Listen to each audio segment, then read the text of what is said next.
প্রথমে আমরা যাই 1997 সালে বাংলাদেশ। এখন আবার সেইটা নিয়ে আলোচনা চলছে, সেটা হচ্ছে গঙ্গা ফারাক্কা চুক্তি। এটা জ্যোতিবাবু উদ্যোগ নিয়েছিলেন, তখন হাসিনা গভর্নমেন্ট, হাসিনা প্রধানমন্ত্রী উদ্যোগ নিয়েছিলেন এবং ওখানে গিয়ে সেটা স্বাক্ষরিত হয়। আমি যদিও ছিলাম, বুদ্ধদেব ভট্টাচার্য ছিলেন এবং অসীম দাশগুপ্ত ছিলেন, আরো অনেক সাংবাদিক বন্ধুরাও গেছিলেন। তখন গিয়ে অসাধারণ অভিজ্ঞতা। মানে প্রথমত বারুদির বাড়িটা, ওদের পুরনো গ্রামের বাড়ি, সেটা বাংলাদেশ সরকার সংরক্ষণ করেছিল, রেস্টোর করেছিল। তো জ্যোতিবাবু বারুদির বাড়িতে গিয়ে একদম ছেলে মানুষ হয়ে গেলেন, ভাবাই যায় না। মানে যেন শৈশবে ফিরে গেলেন। সে গল্প করতে আরম্ভ করলেন যে কত রকম গল্প, এবং একটা অদ্ভুত জিনিস জানতে পারলাম যে ওর বাড়ির পাশেই লোকনাথ বাবার অরিজিনাল আশ্রম। এবং লোকনাথ বাবা সাধারণ মানুষকে পাল পাল পাল জমিদার পালদের বড় জমিদারি ছিল, সেই জমিদারির অত্যাচার থেকে লোকনাথ বাবা বাঁচাতেন, লড়াই করতেন। আমি তো অবাক হয়ে গেলাম শুনে। এবং ওই আশ্রমটাতে নাকি সমস্ত ধর্মের মানুষের যাতায়াতের দরজা খোলা ছিল, হিন্দু মুসলমান সমস্ত ধর্মের মানুষের। তো এটা একটা অন্যরকম আশ্রম। সেটা যদিও বললেন যে আমরা ছোটবেলা থেকেই দেখে এসছি যে এর একটা অন্য মাহাত্ম্য ছিল। যাই হোক, সেই নানান গল্প, সে কি করে নৌকোয় করে ওরা যেত ওখান থেকে মেঘনা হয়ে, তারপর ছোট নদী পার হয়ে, তারপর গোয়ালন্দ ঘাট ফরিদপুরের, সেখান থেকে ট্রেন ধরে কলকাতা। বলতে বলতে বললো যে সেই স্টিমারে যে রাইস আর চিকেন কারি, ওর থেকে ভালো বোধহয় পৃথিবীতে কোথাও হয় না। সেটা মানে খুব ওনার একটা আনন্দ করে বলেছিলেন। এরপরে আমরা বাংলাদেশে কয়েক জায়গায় ঘুরি যদিও ওর সঙ্গে, এবং অসম্ভব শ্রদ্ধা পেয়েছিলেন উনি মানুষের কাছে। এবং সেই ফাঁকে ফাঁকে আমি ওনার সঙ্গে আলোচনা করেছি এই ছবিটার কি কি প্রশ্ন হতে পারে। বললো সেটা তো আমি পরে আমাকে লিখে দেবেন আপনি। কিন্তু আমার যেটা মনে হয়েছিল, ওনার কথাবার্তা বা যখন আলোচনা করছেন, তার মধ্যে একটা দান্দিকতা সব সময় রয়েছে। মানে একটা দান্দিক প্রক্রিয়ায় সমস্ত কিছুকে উনি দেখার চেষ্টা করেন, এবং এটাই তো একজন মার্ক্সবাদীর কাজ।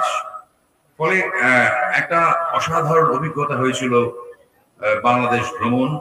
তারপর আমরা নানান জায়গায় ঘুরে বেরিয়েছি। উনি সভা করেছেন বাঁকুড়ায়, বীরভূমে, এবং একবার আমরা গেলাম জ্যোতিবাবুকে, আর তখন নিয়ে যেতে হতো ফিল্ম ক্যামেরা, র স্টক, মানে সেলুলয়েডে তুলেছিলাম, বড় ক্যামেরা, সাউন্ড মেশিন, আরো বেশ কয়েকজন লোকজন। তা উনি একবার জলদাপাড়া গেলেন, উনি যেতেন মাঝে মাঝে জলদাপাড়ায় বিশ্রাম করতে। পার্টির কিছু সভা ছিল, তারপর জলদাপাড়ায় উনি বিশ্রাম করতে গেছিলেন। তখন অনেক কথাবার্তা হলো। উনি হঠাৎ দেখলেন যে ওই যে গন্ডার দেখা যায়, হাতি দেখা যায়, আর আমরা ছবি তুলছি খুব স্বাভাবিকই, মানে ওইগুলো। উনি বললেন যে কি অদ্ভুত মানুষ জাতি, অদ্ভুত এই অভয়ারণ্য করে রেখেছি আমরা, আর মানুষ এসে দেখছে জন্তু জানোয়ারদের। ওরা যেন একটা চিড়িয়াখানা, বড় চিড়িয়াখানা এটা। বললেন যে আমার কোনো কালে জু এর কনসেপ্টটাই ভালো লাগেনি, এটা অসম্ভব ইনহিউম্যান। মানুষ জন্তু জানোয়ারকে পুড়ে রাখছে এবং সেটা দেখে উল্লসিত হচ্ছে। আমার মনে হয় যদিও একটা অদ্ভুত সংবেদনশীলতা ছিল, যেটা মানে শখ করে প্রকাশ পেত না, কিন্তু তার কাজের মধ্যে দিয়ে তার সঙ্গে যারা কাজ করেছেন, যারা বুঝতে পেরেছেন, অসম্ভব সংবেদনশীল মানুষ। এক উচ্চবিত্ত পরিবারের মানুষ, ইংল্যান্ডে পড়াশোনা করেছেন, সেসব গল্প আমাকে পরে বলেছিলেন, অনেক গল্প আছে। কিন্তু একদিকে যেমন সংবেদনশীল, আবার কতগুলো ব্যাপারে ভীষণ নির্বিবাদী ছিলেন। আমার পিসেমশাইয়ের নাম হচ্ছে সত্যেন গাঙ্গুলি, পার্টির হোল টাইমার ছিলেন।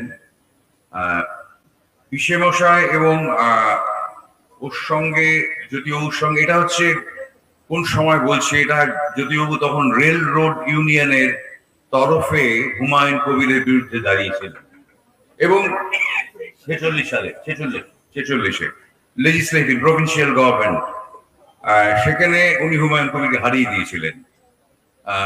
কিরণ বাবু গেছিলেন, আমার সত্যেন গাঙ্গুলি, আমার পিসেমশাই, আমার নিজের পিসেমশাই, আমার ছোট পিসির স্বামী, বললো যে গৌতম তুমি যদিও ছবি করছো, আমার কতগুলো অভিজ্ঞতা তোমায় বলি। উনি একদম 46 সালে, তো বেশ সাহেব মানুষ, মানে কাঁটা চামচ দিয়ে বাড়িতে খেতেন ওরা। তা আমরা একটা ক্যাম্পেইন করতে গেছি বেগুসরাই বা ওই জাতীয় কোনো বিহারের গ্রামে, রেলওয়ে বস্তিতে। এবারে মিটিং করার পর, এটা হচ্ছে নির্বাচনের যে মিটিং হচ্ছে, মিটিং করার পর রেলওয়ে ওয়ার্কাররা দুপুরের আহারে লাঞ্চের ব্যবস্থা করেছেন। লাঞ্চ হচ্ছে রুটি, মোটা রুটি, একটা ডাল, আর হয়তো পেয়ারা বা কোনো ফল, লোকাল ফল সেই দিয়েছে। বলে আমি আর কিরণদা ওই রুটি ছিঁড়তে পারলাম না, আর বোটকা গন্ধ ডালে। আর যদিও চুপচাপ আমাদের দিকে তাকিয়ে দেখলেন একবার, আর নিজের মনে আনন্দের সঙ্গে পুরোটা খেলেন, আরেকটা রুটি চাইলেন, এবং তারপরে খাওয়া হয়ে গেল। নিজের ফলটুকু আমাদের দিয়ে বললেন তোমরা তো কিছুই খেলে না, খিদে পেলে এটা খেও। তখন আমরা বুঝেছিলাম যে এই মানুষটা একদিন বড় বিরাট মাপের একজন নেতা হবেন। তার কারণ ওনার যে সংবেদনশীলতা এবং নির্বিবাদী, যা দিয়েছে ওয়ার্কিং ক্লাস, সেটা আমি খেয়ে নিলাম, কোনো অসুবিধা নেই। এটা একটা উদাহরণ দিলাম, মানে এটা লোকে শুনলে অদ্ভুত লাগতে পারে, কিন্তু এটা ঘটনা। আরেকটা ঘটনা, আমাকে জয়কৃষ্ণ তো অসংখ্য গল্প বলেছে, মানে যেহেতু জয়কৃষ্ণ যদিও ওর সঙ্গে সবসময় থাকতেন, বললো একবার কোন একটা সার্কিট হাউস, যতদূর আমার মনে হচ্ছে বহরমপুর সার্কিট হাউস, বর্ষাকালে কোনো সরকারি অনুষ্ঠানে গেছেন, রাত্রিবেলা প্রচন্ড বৃষ্টি, লোডশেডিং, অন্ধকার হয়ে গেছে। জ্যোতিবাবু তার ঘরে, সার্কিট হাউসের শোয়ার ঘরে চলে গেছেন, খাওয়া দাওয়া সামান্য করে। তারপরে আর এখন যে গার্ড থাকে, গার্ড এসে আমাকে, আমি পাশের বাড়িতে ছিলাম, ডাকছে, বলে যে স্যার ডাকছে আপনাকে। যদিও তখন চিফ মিনিস্টার। তা জয় বললো যে আমি গিয়ে দেখলাম ওনার খাটের ওপর জল পড়ছে, বৃষ্টির জল, মানে পুরনো বাংলো চুয়ে চুয়ে জল পড়ছে। উনি একটা কোণে খাটে বসে, চেয়ারে বসে আছেন। বল জয়, আজ তো আর ঘুম হবে না, এই একটা ছোট খাটিয়া এনে দাও না, এখানে এদিকটা শুকনো আছে, এখানে শুয়ে পড়ি। বললো সে কি, আমি এক্ষুনি চিফ সেক্রেটারিকে ফোন করছি, ডিএম কে ফোন করছি। বলো না, করে কিছু লাভ নেই, কি হবে, চিফ সেক্রেটারি এমন শো কজ করে দেবে, এই তো করবে। তার থেকে আমাকে এখানে দাও, আমি শুয়ে পড়বো। কালকে ডিএম কে ডেকে বলা উচিত যে এরকম অবস্থা থাকবে কেন আমাদের বাংলোগুলো। আমি এই পশ্চিমবঙ্গের মুখ্যমন্ত্রী, আমি সয়ে নিলাম, কিন্তু যদি আমার কোনো অতিথি আসতো বাইরে থেকে, তারা কি মনে করত? এটাই হচ্ছে অসাধারণ শিক্ষা, যে ওকে শো কজ করে শাস্তি দিয়ে তো লাভ নেই, ওকে এমন কাজ করাও যাতে মানে আমাদের মুখ উজ্জ্বল হয়, আমাদের স্টেটের মুখ উজ্জ্বল হয়। জ্যোতিবাবুর যখন ইন্টারভিউ আমি শুরু করি, উনি যখন মুখ্যমন্ত্রী পদ থেকে সরে আসেন, সে অসংখ্য গল্প, মানে উনি প্রথমত এত পার্টিকুলার ছিলেন, আমাকে বলেছিলেন যে সমস্ত প্রশ্নগুলো তুমি লিখে দিয়ে যাবেন, আপনি বলতেন সবাই, আপনি লিখে দিয়ে যাবেন। আমি লিখে দিয়েছিলাম, এবং যেদিন শুটিং আরম্ভ করলাম আমরা ইন্দিরা ভবনে, তখন কিন্তু